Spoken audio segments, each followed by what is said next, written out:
नमस्कार, आप देख रहे हैं पॉलिटिकल आइडिया। मैं हूं प्रदीप कुमार। मित्रों, कर्नाटका में लगातार कांग्रेस के लिए समस्याएं खड़ी होती जा रही है। एक तरफ डीके शिव कुमार जो ये दावा कर रहे हैं कि 2023 में विधानसभा चुनाव के परिणाम आने के बाद जब वहां मुख्यमंत्री चुना जाना था तो 6 लोगों के बीच एक समझौता हुआ था, जिन 6 लोगों में राहुल गांधी, सोनिया गांधी, मल्लिकार्जुन खड़गे, सिद्धारमैया, डीके शिव कुमार और जी परमेश्वर उपस्थित थे। जी परमेश्वर कर्नाटका में मंत्री है। ये मल्लिकार्जुन खड़गे कांग्रेस के राष्ट्रीय अध्यक्ष है। सोनिया गांधी जानते हैं, प्रियंका गांधी और राहुल गांधी, ठीक है, के बीच एक समझौता हुआ था कि पहला 2.5 साल वहां एस सिद्धारमैया मुख्यमंत्री बनेंगे और फिर अगले 2.5 साल तक डीके शिव कुमार पार्टी का नेतृत्व करेंगे, मुख्यमंत्री रहेंगे। उन दिनों कांग्रेस पार्टी के प्रदेश अध्यक्ष के रूप में डीके शिव कुमार को यह श्रेय गया था कि वो चुनाव जीतने में अगर सबसे बड़ी भूमिका किसी की रही तो डीके शिव कुमार की रही। तो विगत दिनों जिस प्रकार से 2.5 साल पूरा हुआ, 20 या 21 नवंबर को पूरा हुआ, उसके बाद से लगातार डीके शिव कुमार गुट के जितने भी लोग हैं, सभी के सभी विधायक लगातार टोली बना बनाकर दिल्ली का दौरा कर रहे हैं। राहुल गांधी से मिलने का प्रयास हो रहा है। कुछ नेताओं की मुलाकात भी हुई है। माना यह जा रहा है कि 29 तारीख को मतलब ठीक 2 दिन बाद राहुल गांधी इस पर कोई फैसला लेंगे। लेकिन जो परिस्थितियां बन रही है उस परिस्थिति में आप देख रहे हैं कि दोनों तरफ से बयानबाजी जारी है। डीके शिव कुमार के समर्थक अलग अपने नेता के पक्ष में लॉबिंग कर रहे हैं, सिद्धारमैया भी कर रहे हैं, और सह और मात दोनों की बातें लगातार चल रही है। डीके शिव कुमार का जो स्टेक है ये 2 बातों पर निर्भर कर रहा है, 2 बातों पर है। एक तो डीके शिव कुमार के नेतृत्व में कांग्रेस की विजय हुई थी 2023 के विधानसभा चुनाव में, और दूसरा कि 6 लोगों के बीच जो बातचीत हुई थी जिसमें कि 2.5 साल के लिए सिद्धारमैया और फिर अगले 2.5 साल के लिए डीके शिव कुमार। तो ये 2 चीजें हैं, एक प्रैक्टिकल, दूसरा मोरल।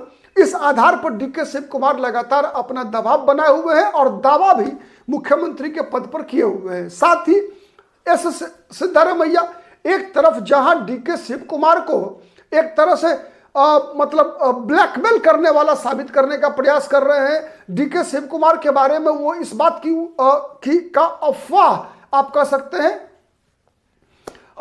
फैलाने का प्रयास है कि डीके शिव कुमार की मिलीभगत भारतीय जनता पार्टी के साथ है।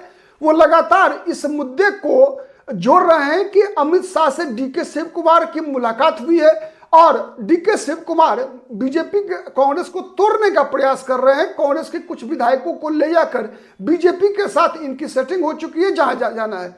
तो इस प्रकार की एक प्रकार से दोनों गुट के तरफ से एक दबाव बनाया जा रहा है। वहीं एक तीसरा गुट भी है वहां, और वो तीसरा गुट है कांग्रेस पार्टी के राष्ट्रीय अध्यक्ष मल्लिकार्जुन खड़गे का। वैसे चौथा भी दावेदार वहां आ चुका है। चौथा दावेदार मतलब जो जी परमेश्वर है, वहां पर कर्नाटका में गृह मंत्री हैं, दलित नेता है, ठीक है। उन्होंने भी कहा है कि भाई मैं तो सबसे पुराना हूं, मैं सबसे बड़ा दावेदार हूं, डीके से मैंने परमेश्वर के बारे में मैं बता रहा हूं, ठीक है। तो उनका यह दावा है। अब जो बातें कांग्रेस के सूत्रों से निकल कर आ रही है वो ये आ रही है कि विधायक दल जो है सबसे महत्वपूर्ण है। विधायक दल में चूंकि जब कभी किसी दल के अंदर विद्रोह होता है, वैसे आज की परिस्थिति में विद्रोह तब तक कांग्रेस में सफल नहीं होगी जब तक कि उस विद्रोह को भारतीय जनता पार्टी के द्वारा हवा न दिया जाए।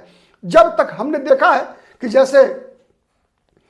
जैसे बीजेपी सफल हो गई, कहां मध्य प्रदेश में सफल हो गई। क्यों सफल हो गई?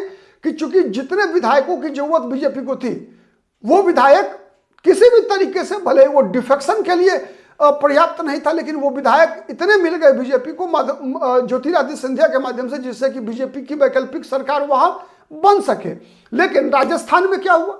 राजस्थान में सचिन पायलट के साथ जब विद्रोह की स्थिति बनी तो सचिन पायलट के साथ उतने विधायक नहीं थे। जो नंबर गेम होता है ये महत्वपूर्ण होता है, तो उतने नंबर नहीं थे जिससे कि वहां पर भारतीय जनता पार्टी कांग्रेस पार्टी को तोड़ने में कामयाब हो सके।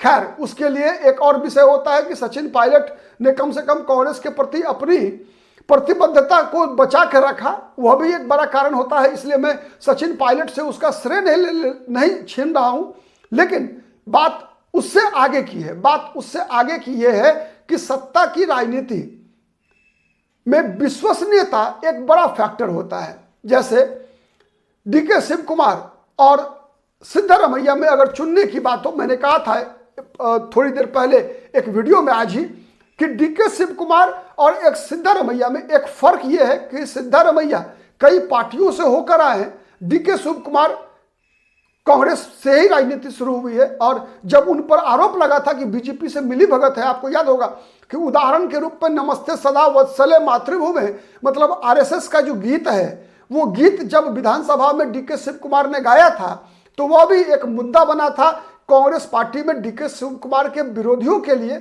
डीके शिव कुमार को कमजोर करने का। उसके बाद ही डीके शिव कुमार ने यह बयान दिया था कि उनका जन्म कांग्रेस में हुआ है और उनकी मतलब वो पूरे जीवन कांग्रेस में ही रहेंगे, ये दावे के साथ उन्होंने कहा था कि मैं ये लिख कर दे सकता हूं। लेकिन तो वो जब बयान आया था डीके शिव कुमार का, तो इस बयान का दो मतलब था। एक बयान मतलब ये था कि डीके शिव कुमार का जन्म से लेकर अंत तक डीके शिव कुमार कांग्रेसी हैं, कांग्रेसी थे, कांग्रेसी रहेंगे। वही दूसरा तरफ ये आक्षेप था सिद्धारमैया पर, जो कि जिनकी राजनीति एचडी देवगौड़ा के सानिध्य में है, एक तरह से परवान चढ़ी, ठीक है। मतलब कांग्रेस में वो केवल और केवल सत्ता के लिए आए हैं, ये उनका इशारा था। अब जब एस सिद्धारमैया को ये लग रहा है कि उनका मुख्यमंत्री पद से जाना लगभग तय है, तो एस सिद्धारमैया ने एक दांव खेला है। दांव खेला है क्या कि खड़गे को मुख्यमंत्री का उम्मीदवार बना देने का, अपने जो नजदीक के जो विधायक हैं सिद्धारमैया का उनके माध्यम से यह बातें फैलाई जा रही है। और ये बातें फैलाई जा रही है कि प्रियंक खड़गे, आप ये तो नहीं समझ लेना कि मल्लिकार्जुन खड़गे, नहीं, मैं खड़गे मतलब प्रियंक खड़गे की बात कर रहा हूं। वैसे कोई अंतर नहीं है, क्योंकि मल्लिकार्जुन खड़गे के पुत्र हैं प्रियंक खड़गे, जो कि वर्तमान में कर्नाटका में ग्रामीण विकास, पंचायती राज और आईटी मिनिस्टर हैं, ठीक है। तो प्रियंक खड़गे को मुख्यमंत्री बनाने के लिए उनका नाम आगे करना अब सिद्धारमैया ने शुरू कर दिया है कि अगर हम नहीं तो डीके शिव कुमार भी नहीं। मतलब अगर सिद्धारमैया नहीं तो डीके शिव कुमार भी नहीं। ये चर्चा जो है इस सिद्धारमैया के खेमे से बातें निकालकर पहुंचाई जा रही है, और इसमें मददगार कहीं ना कहीं प्रियंक खड़गे भी हो रहे हैं। प्रियंक खड़गे की आगे की राजनीति के लिए जो बातें समझ में आ रही है वो ये आ रही है कि डीके शिव कुमार के पास 3-4 ताकतें हैं, ठीक है। एक तो ताकत है उनके पास संगठन क्षमता की, संगठन कौशल का। दूसरा है कि उनकी जो जोड़ तोड़ की राजनीति में, सीधा बता रहा हूं कि जैसे भारतीय जनता पार्टी, मैंने बताया था पिछले वीडियो में कि भारतीय जनता पार्टी में जो जिस भूमिका में वर्तमान में आप कह सकते हैं हेमंत बिस्व शर्मा है, उसी भूमिका में कांग्रेस पार्टी के लिए कई राज्यों में डीके शिव कुमार वो भूमिका निभा चुके हैं। तो ये एक उनका प्लस पॉइंट है। दूसरा एक और चीज है, आपको याद होगा कि जितने जगहों पर कांग्रेस के विधायकों को कहीं ऑपरेशन लोटस से बचने के लिए भागना पड़ा, हर बार उन सब का मुकाबला, मतलब बीजेपी के ऑपरेशन लोटस का मुकाबला कांग्रेस का अगर कोई नेता करता हुआ दिखा आपको, तो उसमें डीके शिव कुमार का नाम था।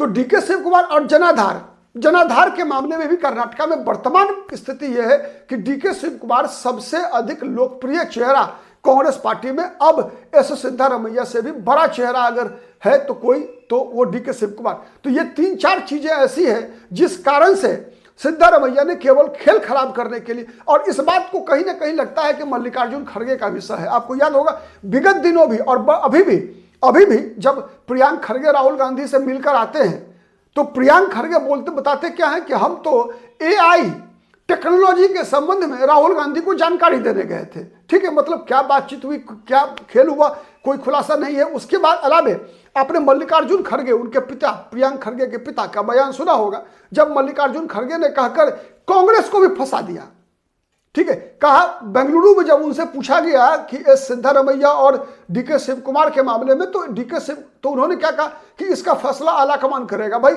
आप राष्ट्रीय अध्यक्ष हैं, तो फिर बाद में अपनी झेप जब इस बात को पत्रकारों ने ज्यादा कोरेदा, तो उन्होंने कहा कि भाई मतलब मैं सोनिया गांधी और राहुल गांधी, मतलब इस प्रकार से बात पर पर्दा डालने का प्रयास किया। तो एक तरीके से आप कह सकते हैं कि प्रियंक मैंने कर्नाटका के मामले में इससे यह साबित होता है कि मल्लिकार्जुन खड़गे खुद भी एक पार्टी है। मल्लिकार्जुन खड़गे खुद भी एक पार्टी है, तभी तो उनका फैसला आलाकमान करेगा, मतलब वो नहीं है फैसले में। ठीक है, तो ये सब कई चीजें हैं जो, और उसमें भी जब से प्रियंक खड़गे राहुल गांधी से मिलकर लौटे हैं, तब से इस चर्चा को और बल मिल रहा है कि राहुल गांधी ने प्रियंक खड़गे को बुलाया। मल्लिकार्जुन खड़गे का वह बयान जो फैसला आलाकमान करेगा, इस सिद्धारमैया का संकेत और डीके शिव कुमार का उस बात को लगातार आलाकमान को याद दिलाना कि 6 लोगों के बीच जो बातचीत हुई थी, उन बातचीत का मान रखना चाहिए। और इस आधार पर अब परिस्थिति क्या बनती है, 29 तारीख को राहुल गांधी क्या फैसला करते हैं। राहुल गांधी ने 29 तारीख को कर्नाटका के प्रमुख नेताओं को दिल्ली बुलाया है। अब देखना है कि 29 तारीख को राहुल गांधी का फैसला क्या होता है। क्या सिद्धारमैया और डीके शिव कुमार की लड़ाई में कोई तीसरा प्रियंक खड़गे या फिर कोई चौथा जी परमेश्वर के भाग्य का दरवाजा खुलता है। नजर बना के रखिए पॉलिटिकल आइडिया पर। हम हर उस खबर पर हमारी नजर होती है जिस खबर को जानने की आपकी इच्छा है, आपका इंटरेस्ट होता है। आज के लिए इतना ही, बहुत बहुत धन्यवाद।